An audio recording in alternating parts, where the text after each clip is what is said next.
नहीं। हाँ सर, वो सर फ्लूइड मोजाइक मॉडल मैंने किस ईयर पे ऑब्जर्व हुआ था वो बताने के मैंने वो होमवर्क दिया था। 1972 सर। ओके, तो ठीक है, हम फ्लूइड मोज़ेक मॉडल पढ़ेंगे अभी। तो वैसे तो बहुत सारे मॉडल्स आए थे एक्सप्लेन करने के लिए, बट आपके सिलेबस में जो मॉडल है हम उसी पे डिस्कस करेंगे। और fluid model, fluid mosaic model के अकॉर्डिंग जो सेल मेम्ब्रेन है that is made up of phospholipid bilayer. मेरी आवाज आ रही है क्लियरली? हाँ सर। ठीक है, फॉस्फोलिपिड बाइलेयर की बनी हुई है और उसकी सरफेस पे प्रोटीन्स की एक लेयर है, दोनों सरफेस पे। आप ये बोल सकते हो सैंडविच टाइप की सिचुएशन है। ठीक है, जो फॉस्फोलिपिड बाइलेयर है। मेरा ईको क्रिएट हो रहा है क्या? हाँ सर, इको हो रहा है।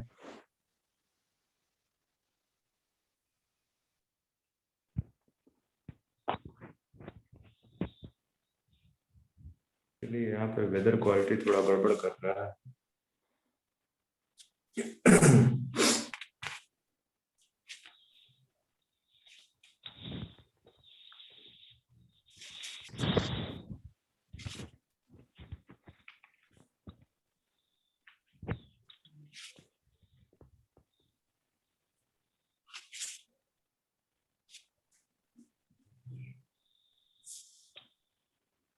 जस्ट एक मिनट होल्ड करो, कोशिश करो।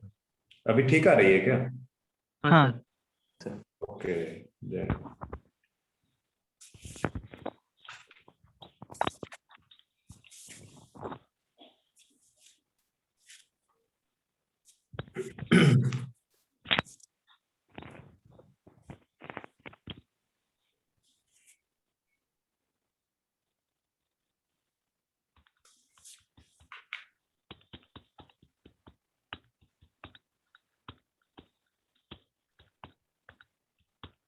ठीक है, स्टार्ट करो।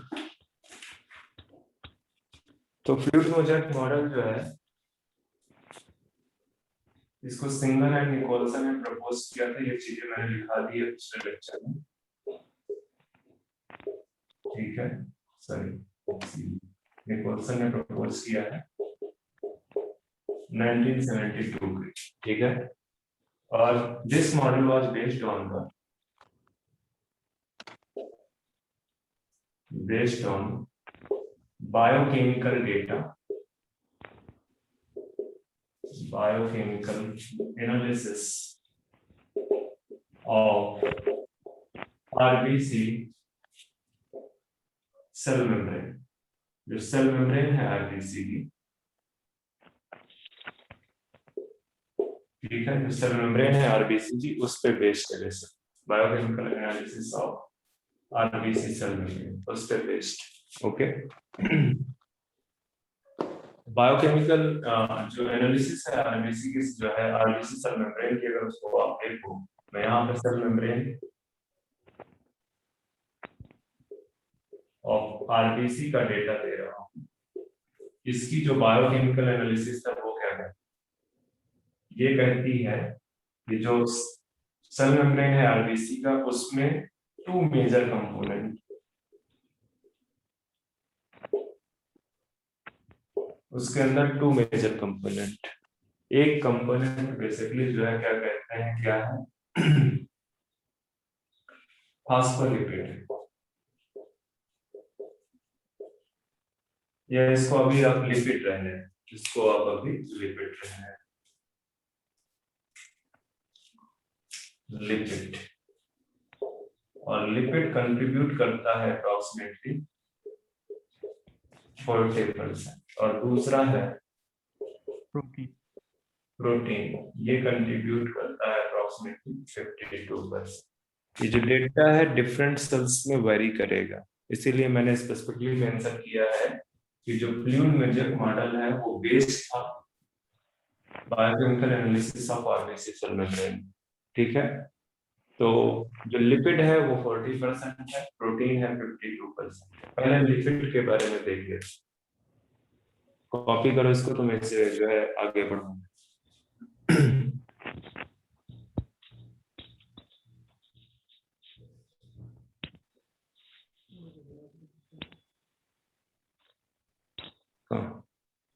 कॉपी करो इसको। हो गया। सर हो गया।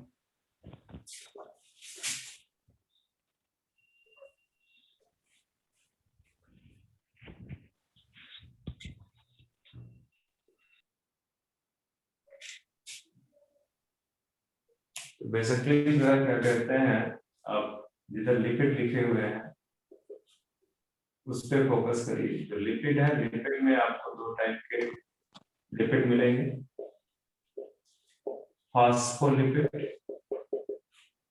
जो मेजर मतलब लिपिड में जो मेजर पार्ट है बेसिकली फॉस्फोलिपिड का है, या आप यहाँ पे मेजर पार्ट देखिए, mainly is phospholipid and समट cholesterol. ठीक है, थोड़ा सा कोलेस्ट्रॉल भी पाया जाता है। तो जो फॉस्फोलिपिड है, ये जो फॉस्फोलिपिड है, इट इज एम्फीपैथिक मॉलिक्यूल।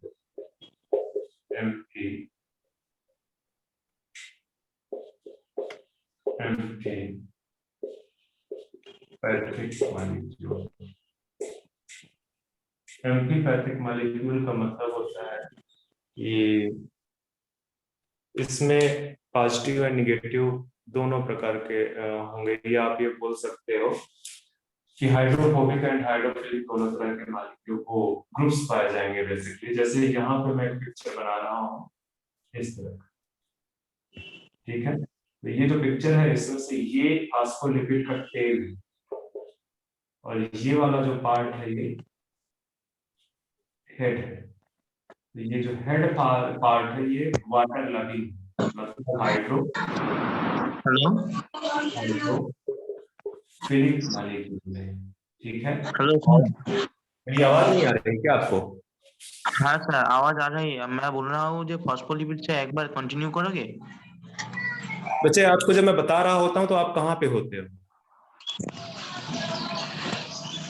मैं कह रहा हूँ कि जो लिपिड है, लिपिड के अंदर मेनली आपको फॉस्फोलिपिड मिलेगा, दूसरा आपको कोलेस्ट्रॉल मिलेगा। फॉस्फोलिपिड में जो है क्या कहते हैं, जो फॉस्फोलिपिड मॉलिक्यूल है, this is the amphipathic molecule which have two groups. First is the hydrophilic group and second one is the hydrophobic.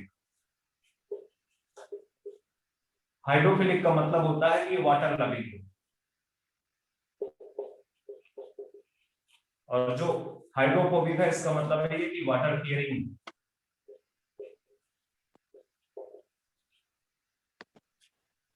जब बिल्कुल कंसंट्रेट करके बैठो, मैं बाद में आपको टाइम देता हूं लिखने के लिए, अगर साथ में लिखोगे भी और साथ में समझोगे भी जो है आपसे नहीं हो पाएगा।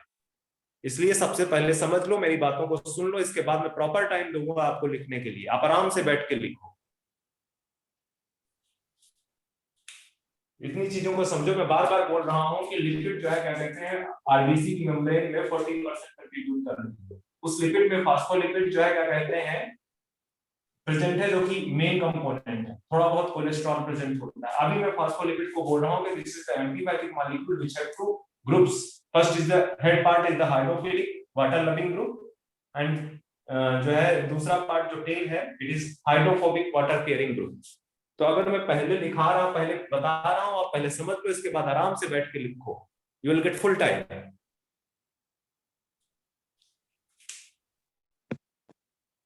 कॉपी करो इसे।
ओके, आई थिंक कॉपी कर लिया होगा आपने।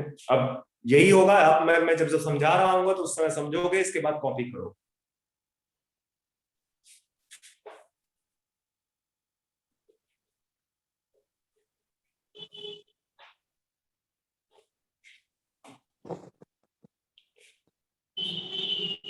ये आपके पास में फास्फोलिपिड है जिसका ये हेड पार्ट है और ये टेल पार्ट है। मैंने बताया कि टेल पार्ट जो है हाइड्रोफोबिक है, ये वाटर से दूर भागेगा, और ये हाइड्रोफिलिक है, ये वाटर की तरफ जाएगा। इस तरह से जो बाइलेयर फास्फोलिपिड की बन रही है उसका सिर्फ एक ही रीजन है, क्योंकि इसका एक पार्ट बेसिकली जो है हाइड्रोफोबिक है और दूसरा पार्ट है इसका हाइड्रोफिलिक। तो हाइड्रोफोबिक पार्ट वाटर से दूर भागता है, तो जब ऐसे ऐसे करके सपोज कर लो ये एक लेयर बनना स्टार्ट, एक लेयर इस तरह से कर बनना स्टार्ट, इस तरह से एक लेयर बनना स्टार्ट हुई, तो अगर ये सिंगल लेयर ही रह जाएगी तो ये सर्कुलराइज कर जाएगी, क्योंकि ये वाले जो पार्ट है ये बेसिकली वाटर से दूर भागते हैं, तो ये सर्कुलराइज कर जाएगी। तो सर्कुलर ना हो उसके लिए जो है क्या कहते हैं, एक दूसरे टाइप का असेंबली यहाँ पे बना, बाइलेयर बन गई। तो जो टेल वाला पार्ट है वो अंदर की तरफ चला गया, टेल वाला पार्ट अंदर की तरफ चला गया है, ये वाला पार्ट, ये टेल पार्ट है जो इनर कोर पे सेंट्रल कोर पे चला गया। अब ये वाटर के कांटेक्ट में नहीं आएगा इसकी वजह से, और जो ये जो हेड है, ये हेड इसके चारों तरफ तो वाटर ही वाटर प्रेजेंट है, इसके चारों तरफ बाहर की तरफ तो वाटर ही प्रेजेंट है, तो ये तो वाटर लविंग हाइड्रोफिलिक मॉलिक्यूल। तो इस वजह से यहाँ पे बाइलेयर ऑफ फास्फोलिपिड, इस तरह से इन्होंने एजम्पशन लगाया कि चूंकि स्ट्रक्चर ऐसा है फास्फोलिपिड का जिसका एक पार्ट हाइड्रोफोबिक है दूसरा हाइड्रोफिलिक है, इस वजह से फास्फोलिपिड जो है, ये जो लेयर है लिपिड की, वो बाइलेयर के फॉर्म में एग्जिस्ट करेगी, बाइलेयर के फॉर्म में एग्जिस्ट करेगी। तो जो निकोल्सन का जो मॉडल है वो भी यही बोलता है कि जो सेल मेम्ब्रेन का स्ट्रक्चर है उसमें जो लिपिड कंपोनेंट है उसमें बेसिकली मोस्टली फास्फोलिपिड प्रेजेंट है, और जो फास्फोलिपिड प्रेजेंट है वो किस फॉर्म में एग्जिस्ट कर रही है, बाइलेयर के फॉर्म में एग्जिस्ट कर रही है, वो बाइलेयर के फॉर्म में एग्जिस्ट कर रही है। क्यों एग्जिस्ट कर रही है, क्योंकि ये एक एम्फीपैथिक मॉलिक्यूल है जिसमें हेड पार्ट हाइड्रोफिलिक है एंड टेल पार्ट हाइड्रोफोबिक, इसकी वजह से। तो जो हाइड्रोफोबिक पार्ट होगा वो वाटर से दूर भागेगा, और वाटर से दूर जाने में दो ही स्ट्रक्चर पॉसिबल है, या तो एक ये सर्कुलराइज कर जाए तो ये वाटर से बच जाएगा, और अगर सर्कुलराइज नहीं कर जाता तो बेसिकली दो मेम्ब्रेन आपस में बेसिकली इस तरह से एसोसिएट हो जाए कि जो हाइड्रोफोबिक पार्ट है वो अंदर आ जाए और हाइड्रोफिलिक पार्ट वो बाहर चला जाए। तो जो सिंगर एंड निकोल्सन थे उन्होंने बोला नहीं, ये सर्कुलर तो नहीं हो सकता है, ये बेसिकली इस तरह से लीनियराइज, इस तरह का एसोसिएशन क्रिएट करेगा जहां पे फास्फोलिपिड बाइलेयर के फॉर्म में एग्जिस्ट करेगा। बीच बीच में जो फास्फोलिपिड है इसको स्टेबिलिटी प्रोवाइड करने के लिए कोलेस्ट्रॉल प्रेजेंट, ये जो फास्फोलिपिड है इसको स्टेबिलिटी प्रोवाइड करने के लिए, इसको स्टेबिलिटी प्रोवाइड करने के लिए बीच बीच में जो है क्या कहते हैं, कोलेस्ट्रॉल मॉलिक्यूल प्रेजेंट, बीच बीच में कोलेस्ट्रॉल मॉलिक्यूल प्रेजेंट। इसलिए ये कोलेस्ट्रॉल किस लिए प्रेजेंट है,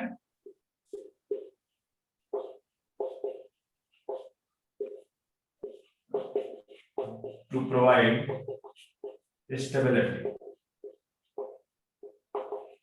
स्टेबिलिटी प्रोवाइड करने के लिए प्रेजेंट है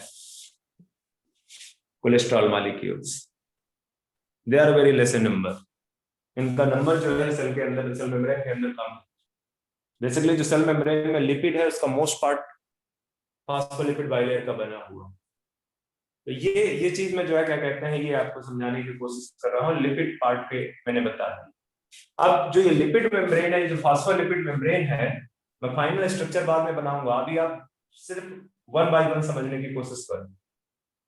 ये जो बेसिकली जो है क्या कहते हैं, जो फास्फोलिपिड बाइलेयर है, इसमें एक लेयर ये है आपकी, दूसरी लेयर ये है, इनके बीच में मूवमेंट होता है, इनके बीच में दो तरह का मूवमेंट होगा, एक है बेसिकली लैटरल मूवमेंट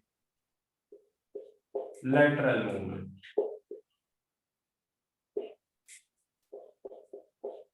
और दूसरा मूवमेंट है फ्लिप फ्लॉप.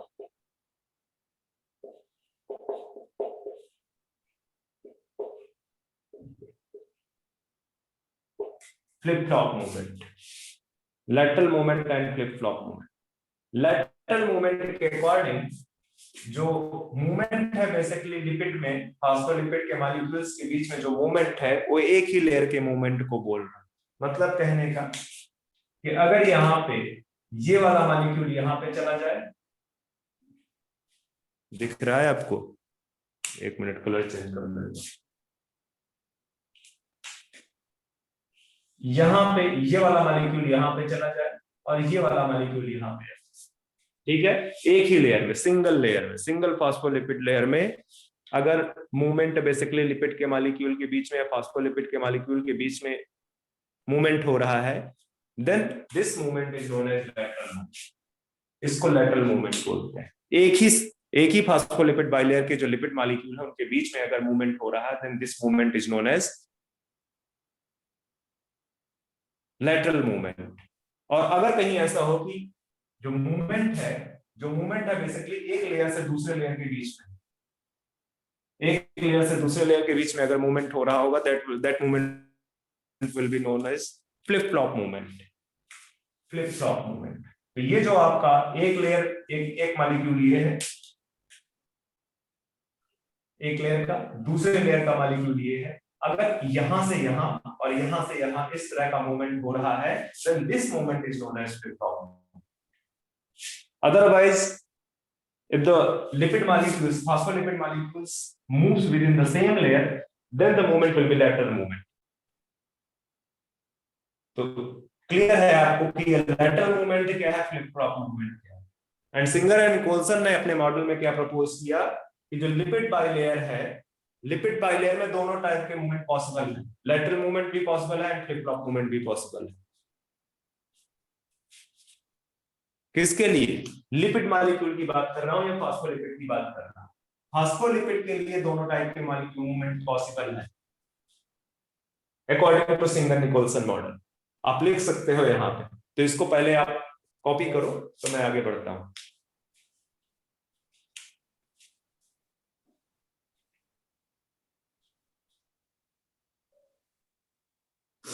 सर कोलेस्टेरॉल पे भी ये दो मोमेंट दिखने को मिलता है? नहीं, सिर्फ lipid, phospholipid. Okay sir. Cholesterol actually एक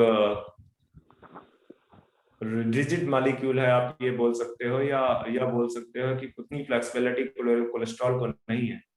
कोलेस्ट्रॉल का एक तो नंबर भी बहुत कम है, तो हम कोलेस्ट्रॉल के टर्म में कोई बात कर ही नहीं रहे हैं. हम उसकी उस टर्म में कोई बात कर रहे हैं जहां पे जिनका नंबर बहुत ज्यादा है. तो नंबर सिर्फ फॉस्फोलिपिड का, लिपिड में जब बहुत ज्यादा है और उधर प्रोटीन्स का ज्यादा है, तो हम सिर्फ उन्हीं के टर्म में ज्यादातर बात करें.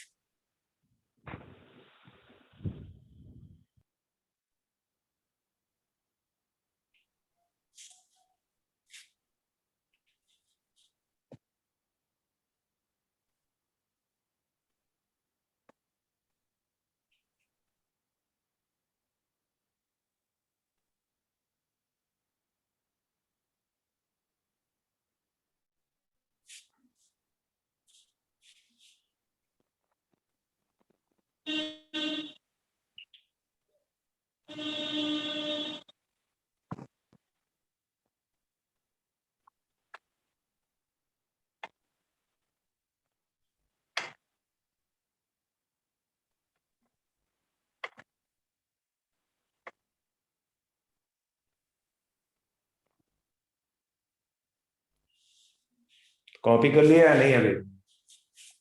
हाँ सर. हाँ.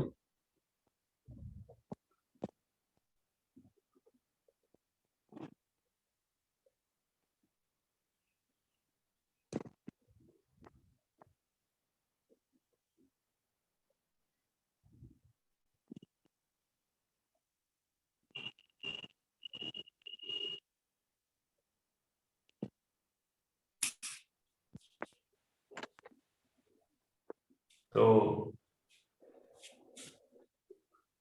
मैंने जो चीजें बतानी थी मैंने फास्फोलिपिड के बारे में, फास्फोलिपिड या लिपिड पार्ट खत्म कर दिया है। अब प्रोटीन पार्ट को आप देखो। अच्छा, एक पॉइंट लिखाना था, उसी पे लिखो आप, उसी पे पॉइंट लिख लो।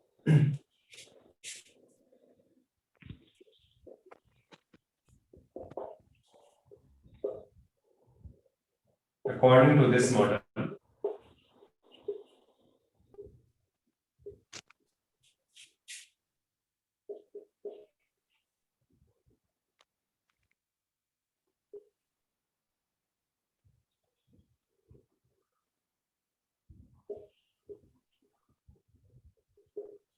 movement of phospholipid occurs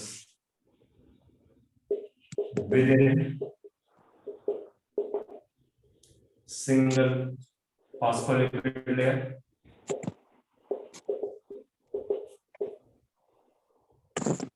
as well as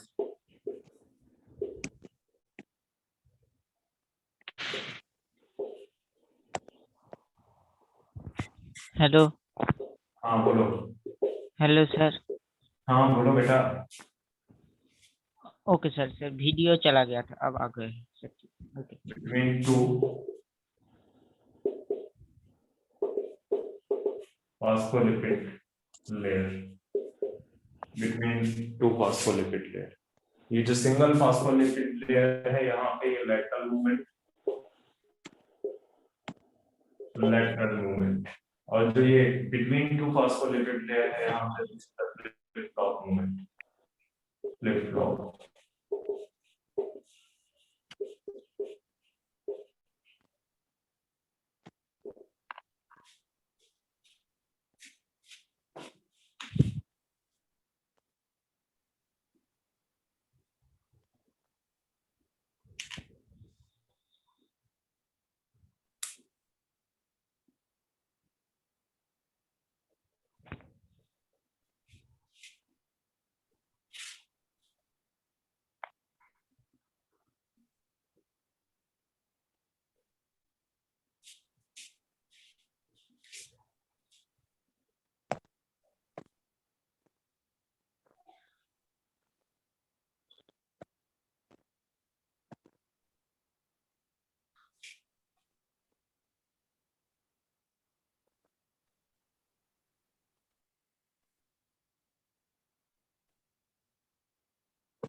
copy हो गया है? हाँ सर। सर।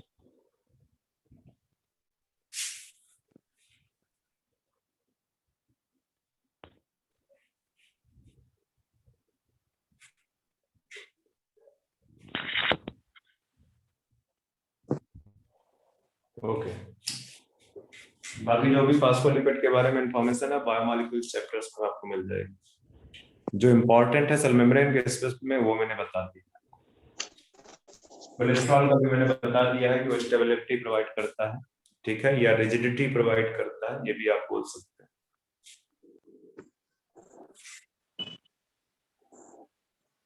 अब जो प्रोटीन वाला पार्ट है, जिधर मैंने प्रोटीन लिखा हुआ है इस तरह का, मैंने कहा कि ये 52% को कंट्रीब्यूट करता है सेल मेम्ब्रेन के अंदर, ठीक है। तो प्रोटीन्स आपको दो टाइप की मिलेंगी, दो टाइप की प्रोटीन्स मिलेंगी। एक प्रोटीन है extrinsic,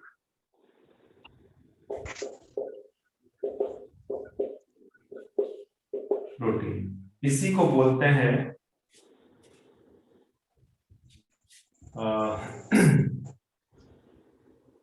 peripheral protein. Peripheral protein, इसी प्रोटीन को बोलते हैं पेरिफेरल। दूसरी प्रोटीन है इंट्रिंसिक प्रोटीन, इंट्रिंसिक प्रोटीन, और इसको भी एक और नया नाम देते हैं इंटीग्रल प्रोटीन,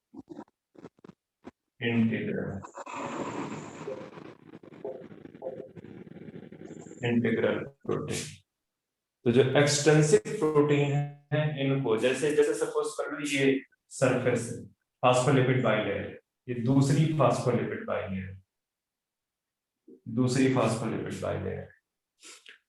तो जो एक्सट्रिंसिक प्रोटीन है वो इस तरह से सरफेस पे लगी, इस तरह से सरफेस पे attached.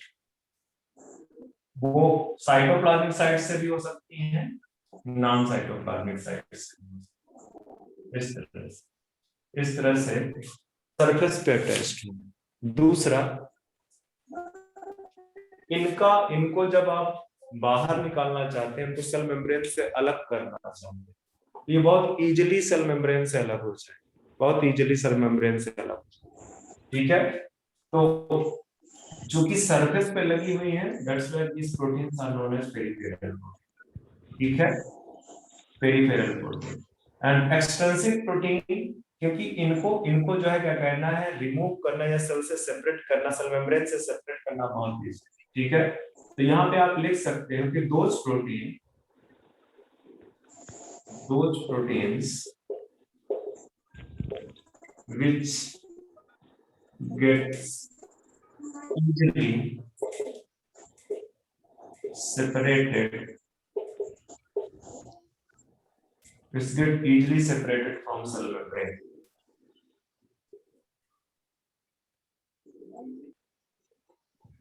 known as extrinsic or peripheral protein। ठीक है, ऐसे प्रोटीन जिनको आप सेल मेम्ब्रेन से इजीली सेपरेट कर सकते हो, उनको आप बोलते हो एक्सट्रिंसिक और पेरिफेरल प्रोटीन। वहीं पे जो इंट्रिंसिक प्रोटीन या इंटीग्रल प्रोटीन है, ये मान लो कि ये आपका फास्फोलिपिड बाइलेयर है। तो फास्फोलिपिड बाइलेयर को अगर पूरी तरह से क्रॉस कर जाए, इस तरह से पूरी तरह से क्रॉस कर जाए, या हो सकता है कि इस तरह से हाफ ही क्रॉस करें। मतलब कुल मिला के ये कहने का मतलब है कि these proteins are embedded in the phospholipid layer। ठीक है, ये जो प्रोटीन्स हैं ये डीपली एम्बेडेड होती हैं, may be present across the phospholipid bilayer। ठीक है, तो इनको जो सेपरेट करना, इनका जो सेपरेशन है सेल मेम्ब्रेन से, that will be too difficult. ठीक है, they can't get easily separated from the cell membrane, and that's why these proteins are known as intrinsic or integral proteins। ठीक है, intrinsic or integral protein। तो आप यहाँ पे लिख सकते हो these proteins are embedded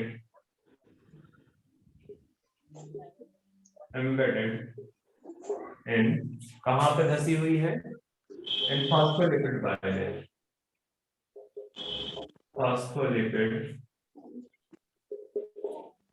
bilayer, ठीक है, these proteins are embedded in phospholipid bilayer or may cross the whole phospholipid bilayer।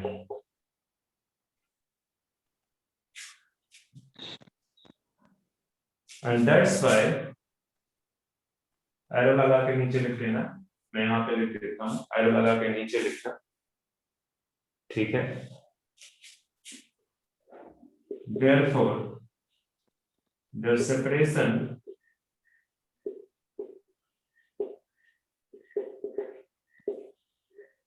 from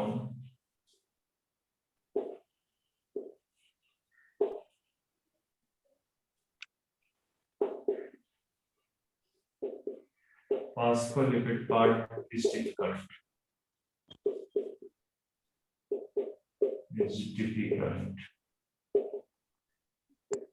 and known as integral or intrinsic protein। Copy करो आराम से इसको।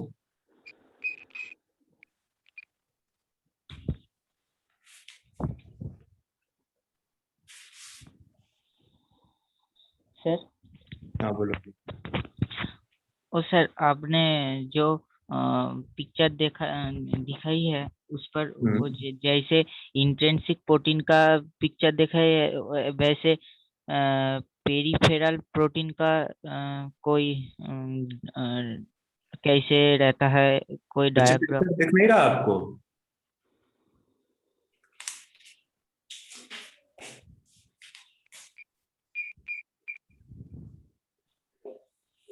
ये क्या है? दिख रहा है अब आपको?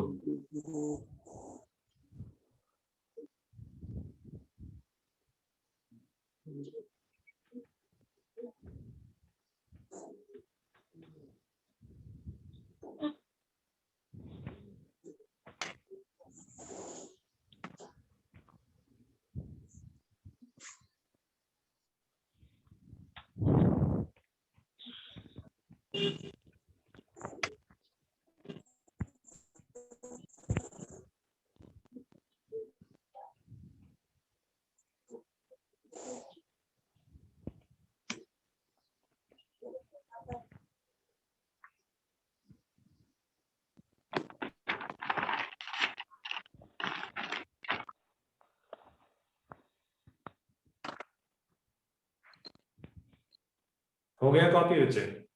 हाँ सर। तो ये अब मैं आपको एक फाइनल पिक्चर बना के दिखा रहा हूँ। ये मैंने पार्ट पार्ट बना के इसलिए दिखाया ताकि आपको इजी हो थोड़ा समझना।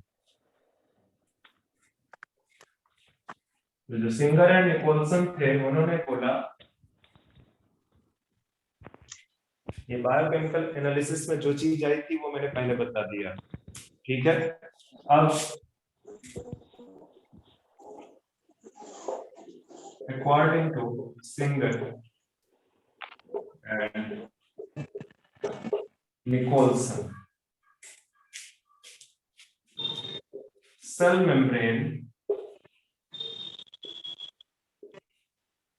is like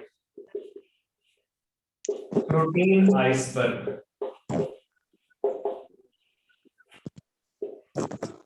in sea of liquid. Sea of liquid, ये उनका कहना है। सेल मेम्ब्रेन कैसी हो सकती है कि लिपिड का सी हो, उसमें प्रोटीन आइसबर्ग जैसे प्रेजेंट, ठीक है। मतलब आइसबर्ग प्रोटीन कैसी होगी? इन फॉर्म ऑफ आइसबर्ग, कहां पे? In sea of lipid. Then you can imagine that this is the cell membrane structure.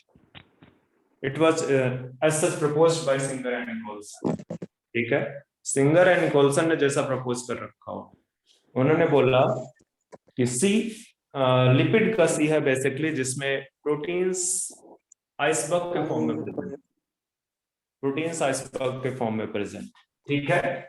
Lipid आपको पता है कि lipid basically semi fluid stage पे होती है, ठीक है। सेमी फ्लूइड स्टेज पे होती है, आप बोल सकते हो क्वासी फ्लूइड स्टेज। तो एक नेक्स्ट कमेंट में बोल रहा हूं, according to Singer and Nicolson, एक चीज तो ये बोला कि cell membrane is a protein, cell membrane is like protein iceberg in sea of lipid, ठीक है। दूसरा क्या है कि जो सेल मेम्ब्रेन है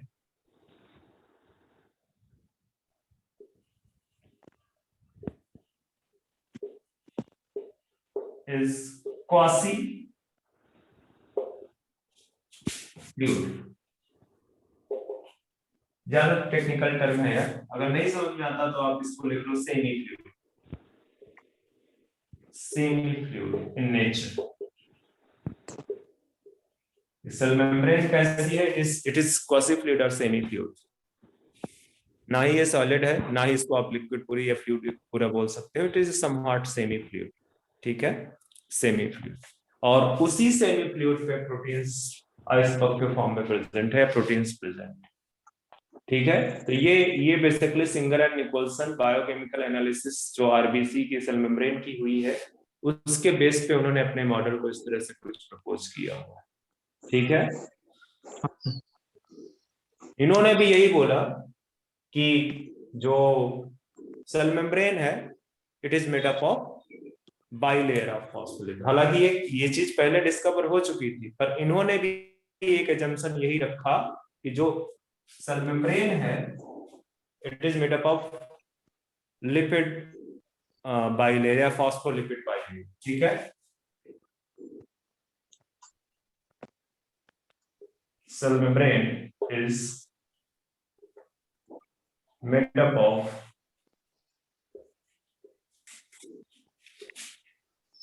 phospholipid bilayer, phospholipid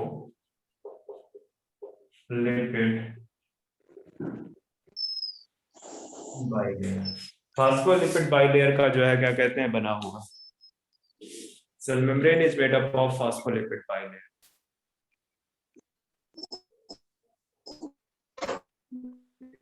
ये जम्सन्स उन्होंने अपने फ्लूइड मोज़ेक मॉडल में एज्यूम किए हुए हैं to explain the structure of the cell membrane. Okay, हाँ सर। कॉपी करो इसको।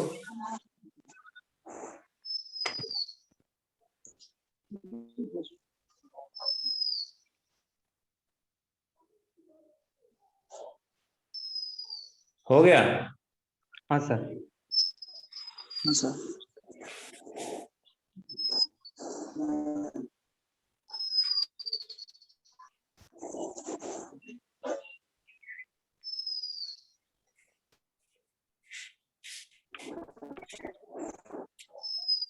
चलो, ये चीज हो गई। ये जम्सन है, ध्यान में रखना कि दीज आर एजम्पशंस, या आप इस तरह से बोल सकते हो कि these were assumptions to explain the structure of the cell membrane proposed by Singer and Nicholson. Nicholson in his fluid mosaic model। Okay, तो अब हम यहाँ पे स्ट्रक्चर बनाते हैं। सबसे पहले आपको क्या बनाना है? फॉस्फोलिपिड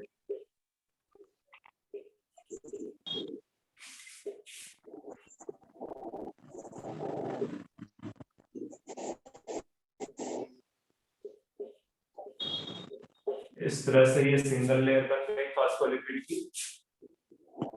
आप इस तरह से भी बना सकते हो, पहले ये सर्किल बना लो।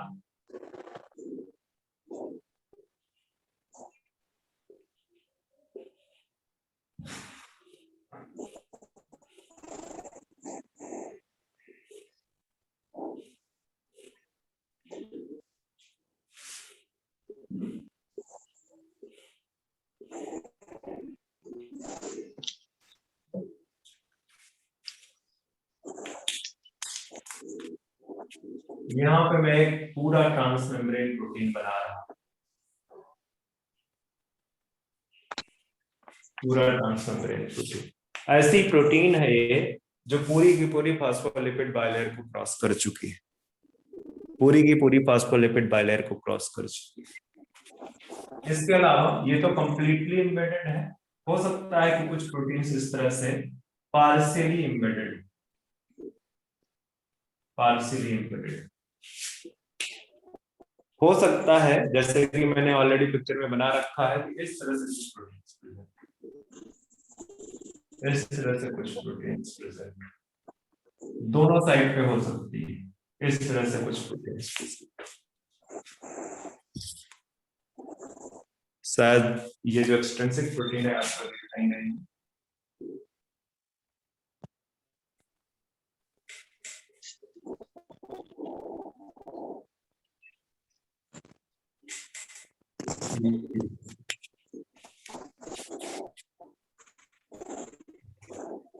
ठीक है, तो इतना आपको समझ में आ गया कि जो ये पार्ट है, ये पार्ट क्या है? मेनली यहाँ पे Phospholipid. Phospholipid Bilayer. The phospholipid bilayer. Okay, अब ये जो फॉस्फोलिपिड बाइलेयर है, यहाँ पे देखो, यहाँ पे मैंने पहले भी पिक्चर में बना रखा था कि यहाँ पे कुछ कुछ जगह पे क्या प्रेजेंट होगा? Cholesterol. कोलेस्ट्रॉल। इस तरह से कुछ कुछ जगह पे कोलेस्ट्रॉल प्रेजेंट होगा। and this cholesterol will provide stability to the cell membrane. ठीक है। हाँ सर। इसके अलावा ये जो है ये पूरा का पूरा ये प्रोटीन है, पूरा का पूरा क्रॉस कर रहा है। ये किस तरह की प्रोटीन है? ये this is the integral protein, या पूरी की पूरी क्योंकि मेम्ब्रेन को क्रॉस कर रही है तो इसको ट्रांस मेम्ब्रेन प्रोटीन भी बोलते हैं। ठीक है, इसको आप पूरा नाम दे सकते हो integral transmembrane protein. Integral category है तो इंटीग्रल लगा दिया। ठीक है, इंटीग्रल, और क्योंकि मेम्ब्रेन को क्रॉस कर गई है तो क्या बोलोगे इसको? Transmembrane. Transmembrane, integral transmembrane. ठीक है, ये एक चैनल की तरह है।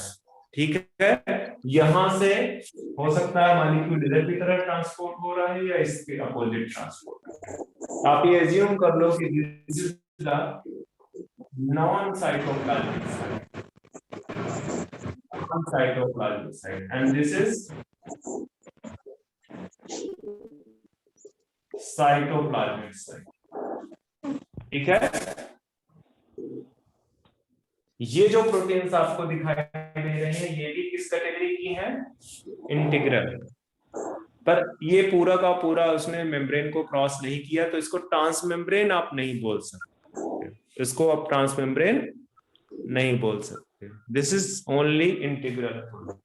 अच्छा, ये जो सरफेस पे अटैच्ड है these proteins are extensive protein, sorry extrinsic protein, extrinsic protein. इनको सरफेस से निकालना इजी है। इंटीग्रल प्रोटीन को सरफेस से निकालना मतलब इनको सेल मेम्ब्रेन से बाहर करना, अलग करना डिफिकल्ट है। ओके, तो ये दो मेन कंपोनेंट तो मैंने आपको बताया। इसके अलावा सेल मेम्ब्रेन में कुछ और कंपोनेंट पाए जाते हैं। क्या पाए जाते हैं? कुछ कार्बोहाइड्रेट। ठीक है, कुछ कार्बोहाइड्रेट जो कि आपको सिर्फ नॉन साइटोप्लाज्मिक साइट पर दिखेंगे, जो कि आपको सिर्फ किधर के दिखेंगे? Non cytoplasmic site. कि ये जो रेजिड्यू है, ये जो रेजिड्यू है इस तरह से अटैच कर रहा हूं, ये प्रोटीन से निकले हुए हो,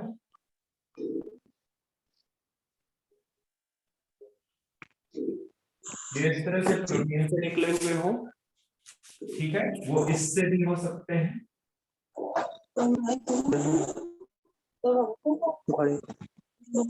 या हो सकते हैं वो लिपिड से निकले, फास्फोलिपिड। पर रहेंगे आलिस किधर की तरफ? नॉन साइटोप्लाज्मिक साइट पे। ठीक है, तो हाँ, ये क्योंकि अगर ये प्रोटीन से निकले हैं तो इनको बोलेंगे क्या? ग्लाइकोप्रोटीन। क्या बोलेंगे? ग्लाइकोप्रोटीन। और अगर ये फास्फोलिपिड से निकले हुए हैं तो इनको बोलेंगे लाइपोप्रोटीन, सॉरी ग्लाइकोलिपिड। क्या बोलेंगे? ग्लाइकोलिपिड। तो बेसिकली कार्बोहाइड्रेट दो फॉर्म में पाया जाएगा, ग्लाइकोप्रोटीन एंड ग्लाइकोलिपिड। लिपिड के फॉर्म में लिखा देता हूं, आप इस पिक्चर को बना लो और ये लिख दो कि basically these are the carbohydrate residue.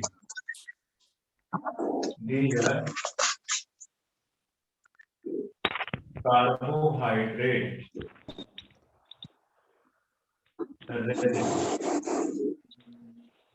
तो क्या कार्बोहाइड्रेट रेजिड्यू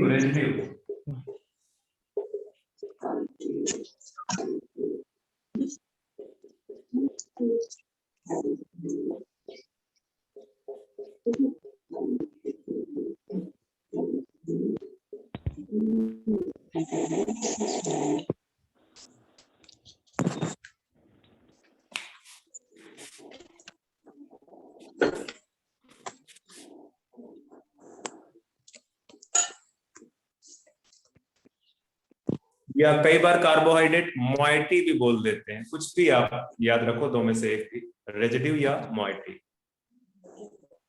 ठीक है, तो ये कॉपी कर लो और इसके बाद फिर मैं आपको ये पॉइंट लिखा देता हूं। कि carbohydrate and water are also present in cell membrane.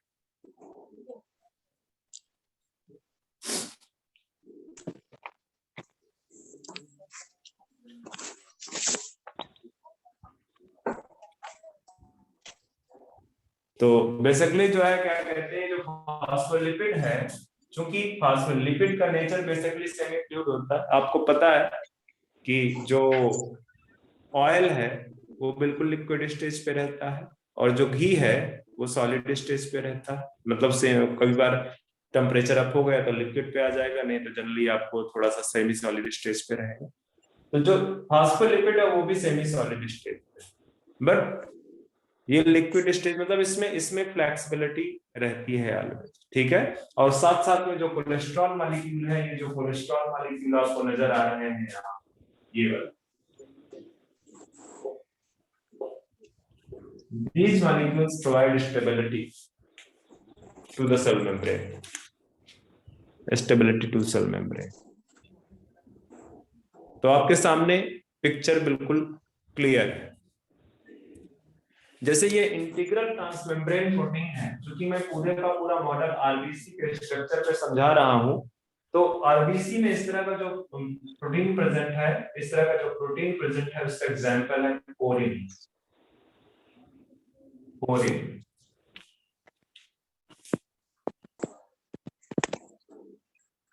CX protein क्या?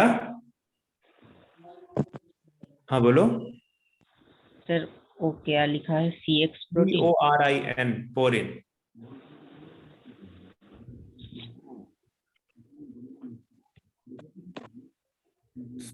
कॉपी हो गया हो तो बताओ, मैं इरेज करना चाह रहा हूँ इस पिक्चर को। हाँ सर, हो गया। हो गया सर।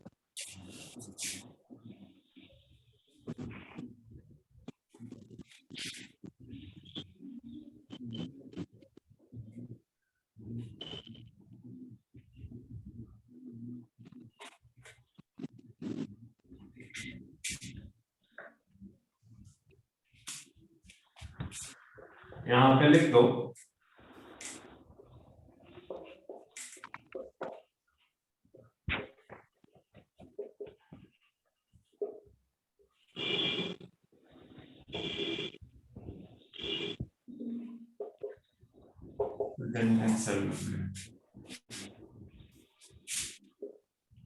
कार्बोहाइड्रेट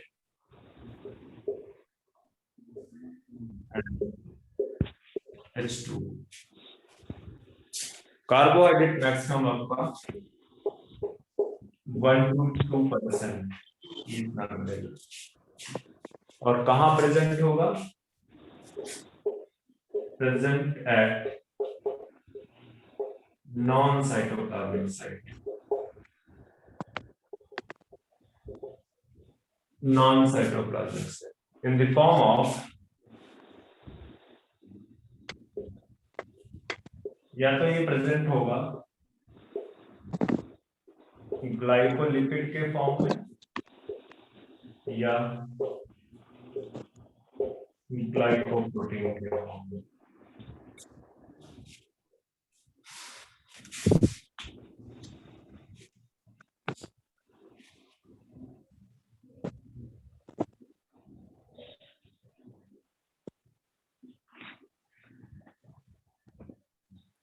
तो ये स्ट्रक्चर है सेल मेम्ब्रेन का। एक और पॉइंट लिखा देता हूं, जैसे कि मैंने बताया लिपिड के मूवमेंट के लिए, लिपिड या फॉस्फोलिपिड के मूवमेंट के लिए, कि both lateral and flip flop movement is possible in case of lipid, but in case of protein only lateral movement is possible।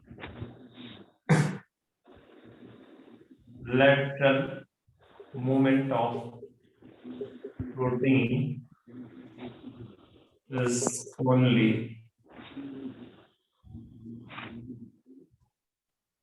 lateral movement of protein in cell membrane is possible।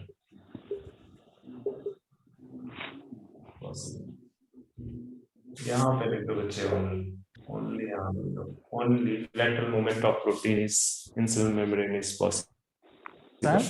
In cell membrane impossible. हाँ बच्चे बोलो। ये movement कौन से protein के लिए देखा जाता है, पेरिफेरल और इंटीग्रल? जाहिर सी बात है कि पेरिफेरल। पेरिफेरल ओके या इंटीग्रल भी हो सकता है, एक्सेप्ट ट्रांसमेम्ब्रेन को छोड़कर। ट्रांसमेम्ब्रेन क्या मूवमेंट शो करेगी, वो पूरी तरह से फंसी हुई।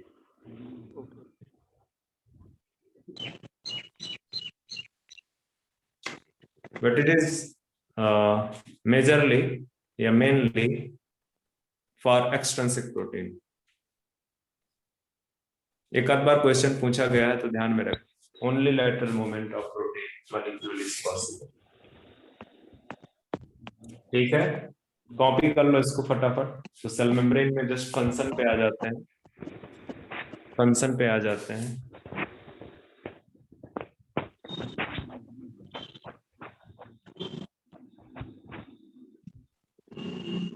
हो गया?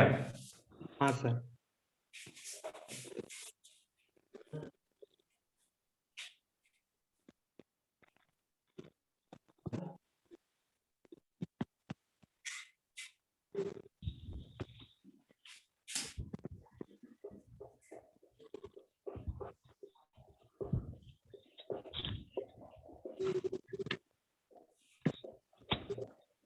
Function of cell membrane.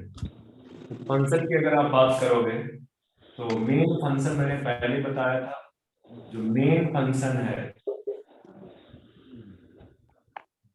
Main function of cell membrane is transportation of molecule,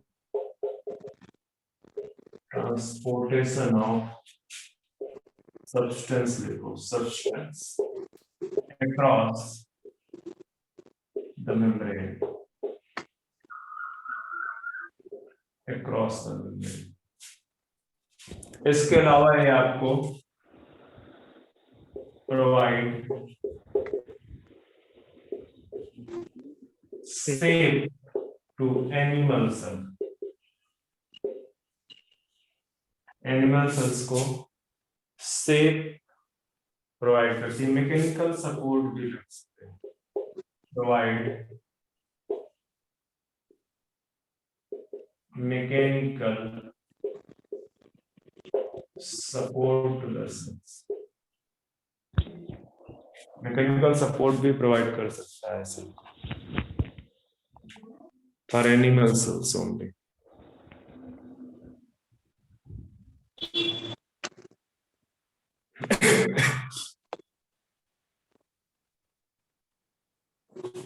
यहां से सेल मेम्ब्रेन फिनिश्ड है, जो चीजें मुझे बतानी थी बता चुका हूं।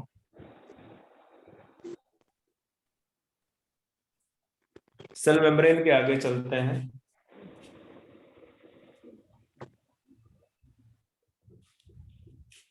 कॉपी कर लिया आपने?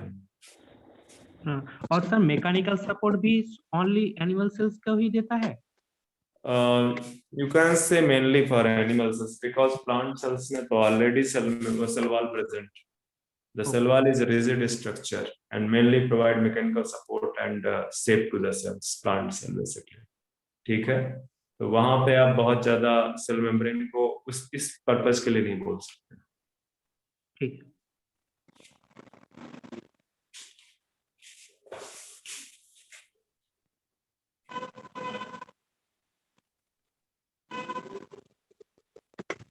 एनवेलप में हमने जो चीजें हमने पढ़नी थी पढ़ लिए। जो ग्लाइकोकाइलिक्स था, जो कि टफ कैप्सूल बनाता है कुछ बैक्टीरिया में, कुछ बैक्टीरिया में स्पाइक लेयर बनाता है, लूज सील बेसिकली। इसके बाद सेल वॉल प्लांट सेल के रिस्पेक्ट में पढ़ा हमने, बाकी जो बैक्टीरिया होगा वो सेपरेट पढ़ा जाएगा। प्लांट सेल के रिस्पेक्ट में हमने पढ़ा कि जो सेल वॉल है it is made up of cellulose and hemicellulose, pectin, lignin, depending upon the जो stage basically या type of cells। ठीक है, इसके बाद फिर हमने देखा कि जो सेल वॉल है, सेल वॉल में कई टाइप की सेल वॉल प्रेजेंट होती है, जैसे primary cell wall, secondary cell wall, tertiary cell wall, जिसमें से प्राइमरी सेल वॉल यूनिवर्सल है। ठीक है, तो उसके रिस्पेक्ट में सारी बातें की, फिर सेल मेम्ब्रेन के रिस्पेक्ट में हमने ऑलमोस्ट सारी बातें खत्म की। अब चलते हैं पढ़ते हैं अब ऑर्गेनेल्स के बारे में। कुछ पार्ट न्यूक्लियस वाला सबसे लास्ट में पढ़ेंगे, उसमें क्रोमोसोम्स वगैरह को पढ़ना है, ठीक है। मतलब जैसे मैंने आपको बताया था, ये सपोज कर लो सेल है, ये प्लांट सेल है, तो बाहर की तरफ मैंने सेल वॉल बना दिया, अब बना रहा हूं अंदर की तरफ सेल मेम्ब्रेन। सेल मेम्ब्रेन के अंदर आपको मिल जाएगा न्यूक्लियस, न्यूक्लियस के अंदर आपको मिल जाएगा जेनेटिक मटेरियल, यहाँ पे आपको मिला साइटोप्लाज्म जो कि मैट्रिक्स है इसका। साइटोप्लाज्म में आपको डिफरेंट ऑर्गेनेल्स मिले, ठीक है। तो अभी हम मतलब कि अगर आपने सलवाल पढ़ा, चलो हमने सलवाल हटा दिया, सलवाल हटा दिया, सलवाल पढ़ने के बाद हमने क्या पढ़ा, सेल मेम्ब्रेन पढ़ा, सेल मेम्ब्रेन भी हमने हटा दिया, ठीक है, सेल मेम्ब्रेन भी हमने हटा दिया। अब यहाँ पे क्या दिख रहा है, यहाँ पे सेल मेम्ब्रेन को छोड़ दो तो ये पूरा का पूरा जो कंटेंट है उसको आप बोल सकते हो क्या, प्रोटोप्लाज्म। प्रोटोप्लाज्म, ठीक है। तो फिर प्रोटोप्लाज्म बेसिकली क्या है, this is the physical basis of life, this is the physical basis of life. क्यों फिजिकल बेसिस ऑफ लाइफ बोलते हैं, क्योंकि ये जो एरिया है यहाँ पे ये बेसिकली मैट्रिक्स है, फ्लूइड मैट्रिक्स। ये प्रोटोप्लाज्म क्या है, फ्लूइड मैट्रिक्स। ये साइटोप्लाज्म, अगर न्यूक्लियस हटा दोगे तो ये साइटोप्लाज्म कहलाने लगे। स्पेशली हम फ्लूइड वाले पार्ट की बात कर रहे हैं, फ्लूइड वाले पार्ट की। जितनी भी बायोकेमिकल रिएक्शन हो रही है इसमें, जितनी भी बायोकेमिकल रिएक्शंस हो रही है और इस बायोकेमिकल रिएक्शन की वजह से यहाँ पे नॉन इक्विलिब्रियम अचीव की गई है। यहाँ पे जो बायोकेमिकल रिएक्शंस हो रही है, बायोकेमिकल रिएक्शन में एनर्जी का इनपुट होगा, जैसे नॉन इक्विलिब्रियम स्टेट मेंटेन की गई है, ठीक है। और नॉन इक्विलिब्रियम जो स्टेट है, this is the physical basis. यही आप ये बोल सकते हो कि जो बायोकेमिकल रिएक्शन जो हो रही है वहां पे, that makes the basis of life, ठीक है। तो प्रोटोप्लाज्म को हम बोलते हैं फिजिकल बेसिस ऑफ लाइफ। किसने बोला था state,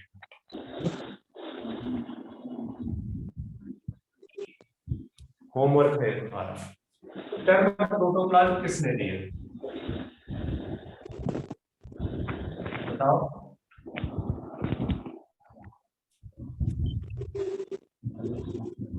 The term protoplasm was given by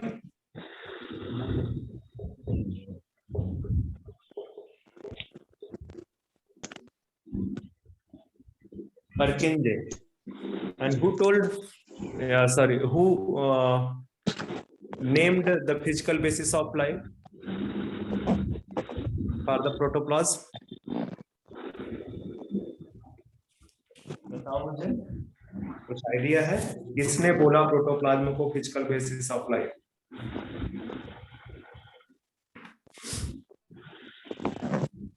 नहीं,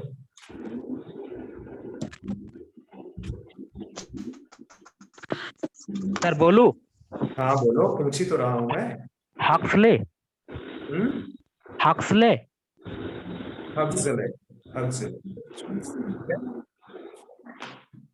ओके, बेसिकली ये चीज बोली थी किसने? Thomas Huxley. Sorry,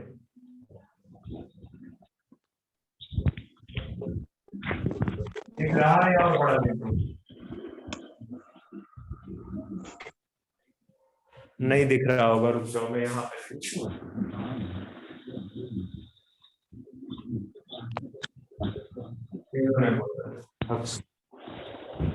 physical basis of life. The term protoplasm was given by, ये दो चीज याद रखनी।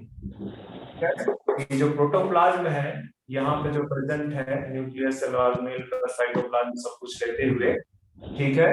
इसको फिजिकल बेसिस ऑफ लाइफ बोला है क्यों? क्योंकि यहाँ पे सारी बायोकेमिकल रिएक्शंस हो रही हैं। वो क्या करती हैं? वो नॉन इक्विलिब्रियम स्टेट मेंटेन करके रखती हैं। अब हम पढ़ेंगे जो सेल ऑर्गेनेल्स हैं उनको पहले फिनिश करेंगे। पहले हम सेल ऑर्गेनेल्स को फिनिश करेंगे। तो ये अगर कॉपी हो गया हो तो जो है इरेज कर देता हूँ। ये कुछ समझ में आया है चीज जो मैं बता रहा हूँ?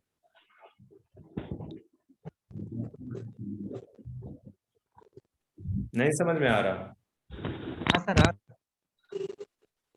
क्या? हाँ सर आ रहा है समझ में। ओके, मैं बोल रहा हूँ कॉपी हुआ है या नहीं है? हाँ सर कॉपी हुआ हाँ है। सर हो गया।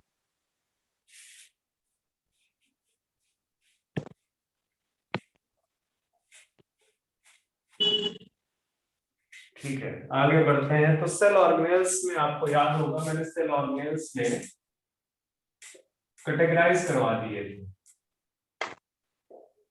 डबल मेम्ब्रेन बाउंड ऑर्गेनेल्स पहले स्टार्ट करते हैं। डबल मेम्ब्रेन बाउंड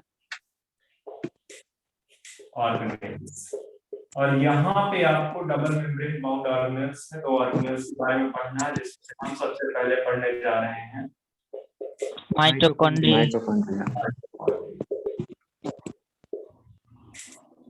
माइटोकॉन्ड्रिया को power house of the cell से भी जानते हैं। ठीक है, this is the power house of cell. ठीक है, यह इसका एक और नाम है सेल फर्नेस। फर्नेस के बारे में आप केमिस्ट्री में पढ़ोगे, मेटलर्जी जब पढ़ाई जाएगी आपको। ठीक है, ओके। तो सबसे पहले थोड़ी सी इसकी हिस्ट्री या डिस्कवरी के बारे में। डिस्कवरी, तो इसको सबसे पहले जो है एक साइंटिस्ट थे जिनका नाम था कोलिकर।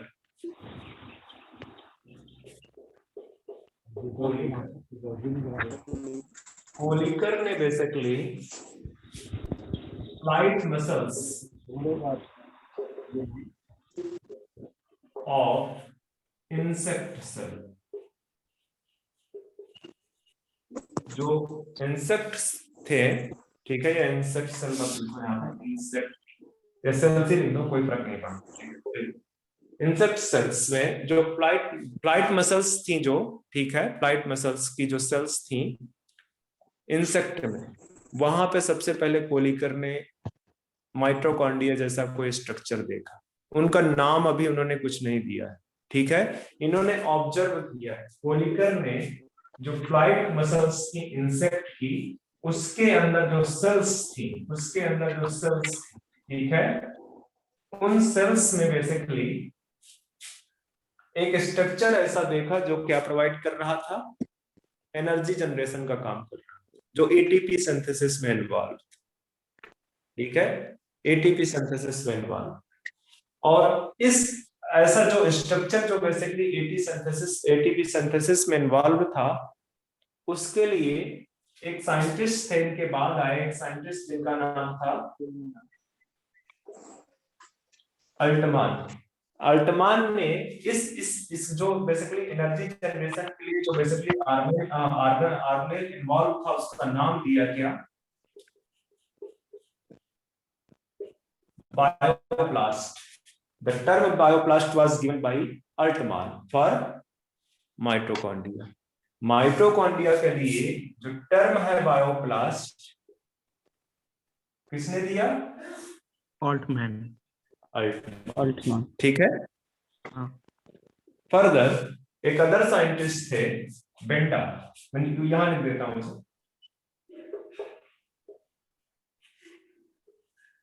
सी बेंटा। इन सी बेंटा ने माइटोकॉन्ड्रिया नाम दी। इस तरह से लिख सकते हैं टर्म माइटोकॉन्ड्रिया।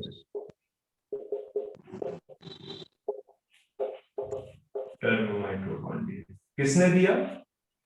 कार्ल बेंड्रा। ठीक है, for the structure for the organelles which involve in synthesis of ATP. ठीक है, हाँ सर। उसके लिए सी बेंडर ने टर्म माइटोकॉन्ड्रिया दिया। ओके, ये तो डिस्कवरी से रिलेटेड है। एक दो पॉइंट और इंपॉर्टेंट है, वो डिस्कस करते हैं। इसको कॉपी कर लो पहले। टाइम कितना हुआ? 4:30 4:30। मेरी क्लास है बच्चे, तो फिलहाल अभी के लिए हम इसको स्टॉप करेंगे।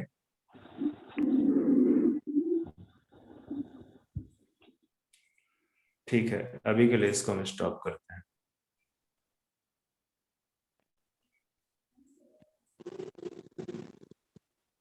कोई डाउट तो नहीं है? नहीं सर।